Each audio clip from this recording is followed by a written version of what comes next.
O São Paulo goleou o Instituto 3B por 8-0 em casa e foi exatamente o número de gols que precisava para assumir a liderança da competição. Mas a terceira rodada será um pouquinho mais desafiadora. Vem comigo que eu vou te contar os destaques da segunda rodada e uma prévia do que vem pela frente no Brasileirão Feminino 2025.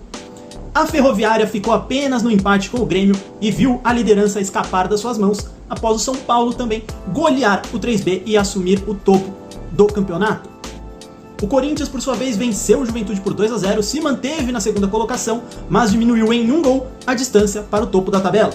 E o Cruzeiro, com a vitória fora de casa contra o Fluminense, completa o trio das equipes que ainda estão 100% na competição. O Flamengo decepcionou mais uma vez, abriu 3-0 no primeiro tempo, parece que dessa vez ia pra frente, mas Felipe Freitas mexeu muito bem na sua equipe e o Bahia conseguiu buscar o empate, fim de jogo 3-3. Pior que a situação do Flamengo, só a do Internacional, que tomou 3-0, fora o baile do Red Bull Bragantino, que manda um forte recado que esse ano elas querem brigar lá no topo da tabela, estão bem colocados mesmo com um começo de campeonato aí bem complicado contra adversários muito fortes. Já na Batalha dos Aflitos, o Real Brasília saiu vitorioso por 2-0 contra o Sport, decolou na tabela e o Sport amarga a lanterna ao lado do Instituto 3B.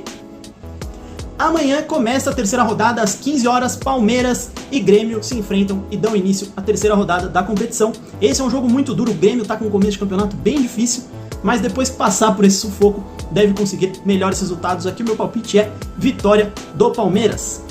Mas um jogo que interessa muito são os jogos de Flamengo e Internacional, que terão a chance da vida aí para finalmente vencer no Brasileirão. O Flamengo enfrenta o Instituto 3B e o Internacional enfrenta o Sport. Ambas as equipes são as lanternas da competição, então é uma excelente oportunidade para essas equipes virarem a chavinha, Flamengo e Inter virarem a chavinha e voltarem a vencer.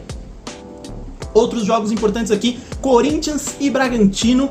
Esse é um confronto duríssimo. O Bragantino está com um começo bem complicado de competição, mas está indo muito bem, está em quinto e vai fazer um jogo duro contra o Corinthians, que não pode vacilar porque tem boas chances de assumir a liderança isolada da competição em caso de vitória.